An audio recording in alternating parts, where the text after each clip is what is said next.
All right, so customer brought in their computer. I've actually worked on this one in the past. The bottom fans are not lighting up for the RGB controller. So I was like, hey man, just go grab some, RGB splitters. They are Corsair fans. Go grab those.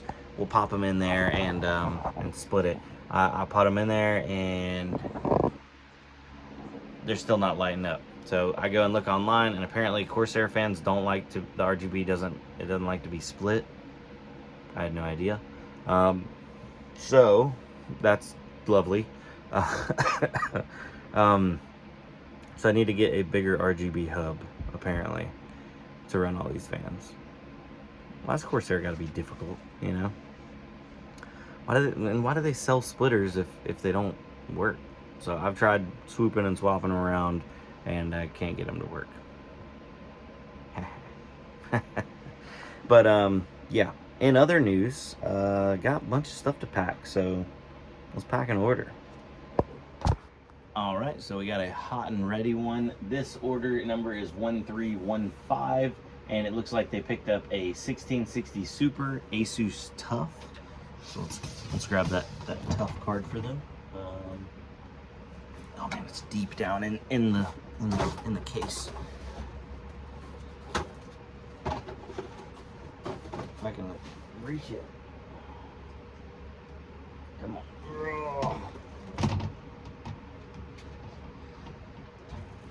There we go. Okay, so bam, got the Asus Tough.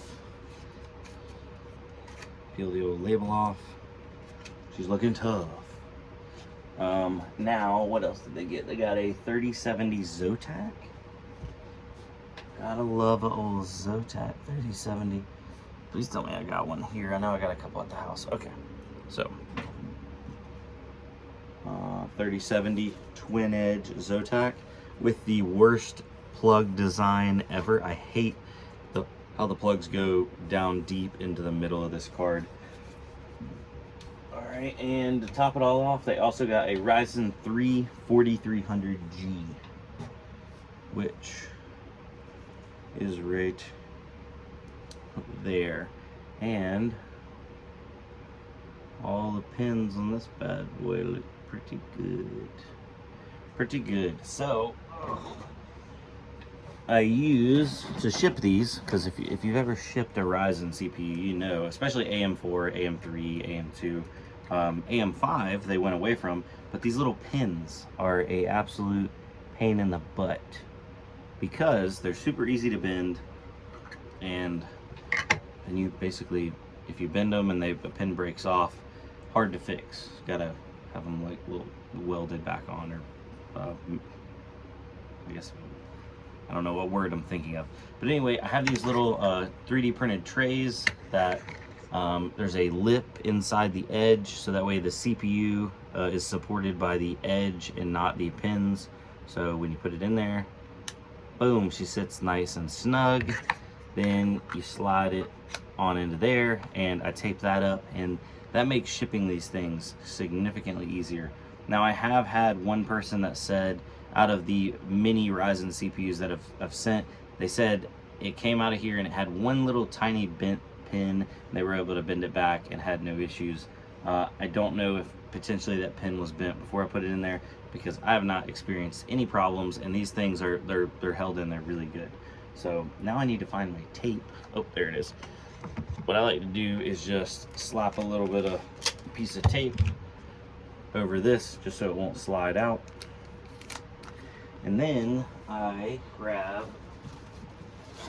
a bubble mailer, and I'm going to put this in a bubble mailer even though it's going to be inside of a larger box with this other stuff, just to add a little protection for the CPU. Yeah, I gotta go grab some stuff to pack up those other cards. Oh my goodness, a little static electricity. So yeah, thanks for your business. I appreciate you. Order number 1315, and hats off. We are experiencing some delays on some of the X99 boards. So if you recently put an order in for X99 stuff, we sold out last week, and I had another case that was supposed to be here early this week, and it got delayed they're already stateside. Most of these do come from overseas. And some people were also reaching out to me being like, hey, we buy a lot of these Xeon boards and we use them in builds, and how are you still getting your boards? Because we notice we're getting delays or canceled orders. I have had 2 cases canceled on me, but I still have 1 case that's already in the country, and then 1 case that has departed overseas and should be at customs any day now. So I still have a few cases coming in. I don't know if this is a forewarning of things to come, because the prices on this hardware has already started to go up. I don't know. I've heard some rumors about computer hardware starting. It's not scarce yet, but becoming more scarce. It's not as plentiful, and it's not just falling out of the ears of everybody overseas right now. In the US, it's still everywhere. Prices have not started to go up at all, in my opinion. If you have an idea, please drop it down below. But before we get off here, I have some more orders, but they're like single graphics cards and stuff like that, so I figured I'll do those off camera. I try to get, at least when I'm in the shop, at least one of them on video. But I had a box from my friend over at the Technicals. I figured I'd open it up and show you guys what I got. So we got a CPU mining stand / test bench, and it ended up being like, it was $29 and then like $4 shipping. So after tax and everything, you know, like 35 bucks, give or take. And I got him to put the YouTube channel name on the front. So I thought that was cool. Go check him out, The Technicals. He has a YouTube channel, and he did a video on these mining stands. And then you can have your name or whatever you want put on the front of them. He had like the rig, like 5900X and that kind of thing on them. I thought that's kind of cool, but I changed my hardware like underwear, so I figured this would be a lot more universal. Obviously, I'm using my selfie camera right now, so this is backwards, but you know what I'm talking about.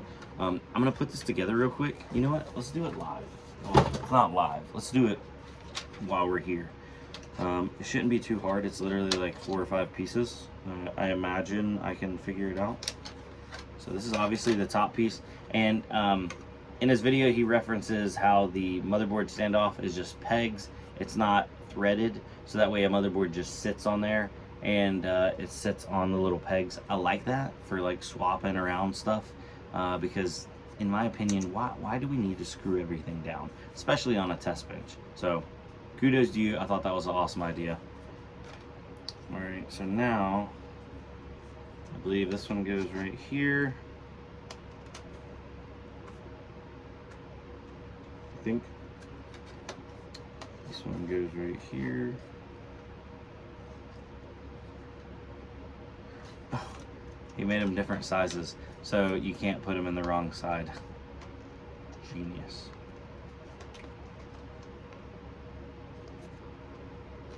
Right? Yeah. Ta-da! They clip together. Oh yeah. There we go.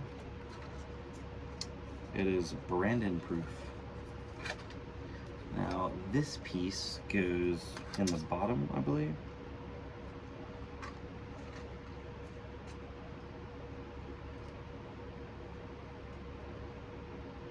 Got a little tiny bit of warpage right there on this very far corner.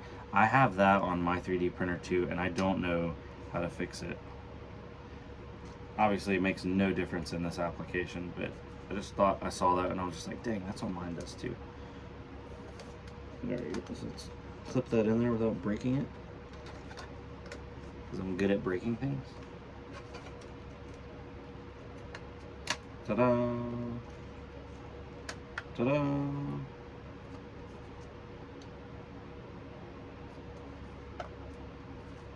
Now this piece goes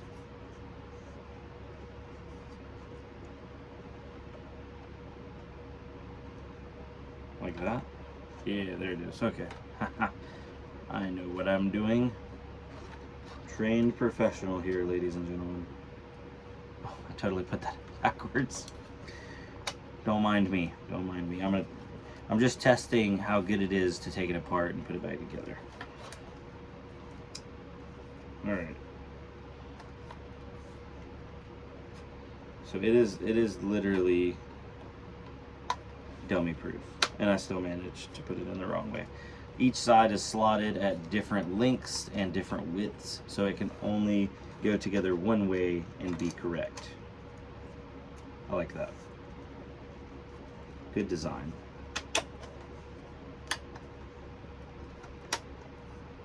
Alright, that goes right there. That goes right there. This piece goes in here. I should have probably done this before. I put the other edge on there. It's okay, I think I can get it in. There we go. That's what she said. Ta-da! Alrighty. So, boom, Brandon Coin. Plop a motherboard on there. Oh, it's got the technicals on it. Sneaky brand placement. I like it. Subliminal. I'm probably gonna bring this to the house and set this up over on my left side desk. I don't know, I guess I could get more of these and use these for my CPU miners. That'd be kind of cool. I'm not sure. Durability test. Ah. All right. So, yeah, let's get off here. This video is way too long. Later, guys. Have a good one. Bye. All right, so a little bit of bonus content here. Just had an order come in, and I've had a couple of these where it's typically somewhere overseas. Shopify flags it as a high fraud risk, even though it passes this CVV or CCV address is correct. It still flags it for some reason, and it doesn't have to do with the IP. Let me actually pull up the fraud analysis. It says characteristics of this order are similar to fraudulent orders. Oh, okay. Billing address or credit card's address was not available. That's not good. Billing zip or postal code isn't available to match with the credit card's registered address. Location of IP used to place the order is in 4 miles from the shipping location. So it's like potentially maybe they have an address here and they're getting it shipped there. The next thing is I reach out to them. So my next course of action whenever I get any kind of fraud risk alerts on an order is I send them an email and I'm like, hey, can you contact me? Blah blah blah. Give me a call. And most people overseas are just like, oh, I can't call a U.S. number. And then that's when I proceed to, hey, here's my Skype. And then everybody is just like, do you have WhatsApp? And I'm like, I don't. So do I need to get WhatsApp? Is that a thing now? I know a lot of people use it overseas.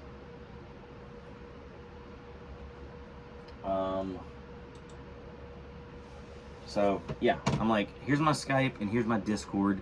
I need to get on a call and talk to you and confirm this order. There's been only a very few situations where people have actually either called me or got onto a Discord call, and I'm just like, hey, can you confirm your first and last name? And they're like, well, hold on 1 second. And I'm like, come on, dude. Can you confirm the billing address? Can you confirm the shipping address? You know, and it's like you hit them with those questions really quick, and basic stuff you should know, like your name, your first and last name. You should know that. Regardless, anyway, and then I just cancel the order. And there's been a couple people that maybe they had legitimate orders, because then they get back to me and then they're upset, you know, oh, why did you cancel my order? And I'm just like, I can't confirm that it wasn't a fraud risk. And I've already given away like 3 graphics cards this year, and then I get penalized because I send it out, I give them a payment, and then all of a sudden I get a chargeback a week, a month later, 2 months later. I don't know what the statute of limitations on chargebacks is, so I don't get my money back, and I lose the card. It's like a lose-lose, and then I get charged a fee to pay extra. So no, I'm canceling your order. I'm sorry. If you can't confirm it, and it's a high fraud risk, I'm canceling it. I just got to. Got to protect the old bottom line. I think I just heard somebody come in. Maybe not. But yeah, so if I reach out to you and I email you, and I do include in my emails that if you can't respond back within 24 hours, your order will be canceled. It's not a threat. It's a promise. So let me go cancel this right now.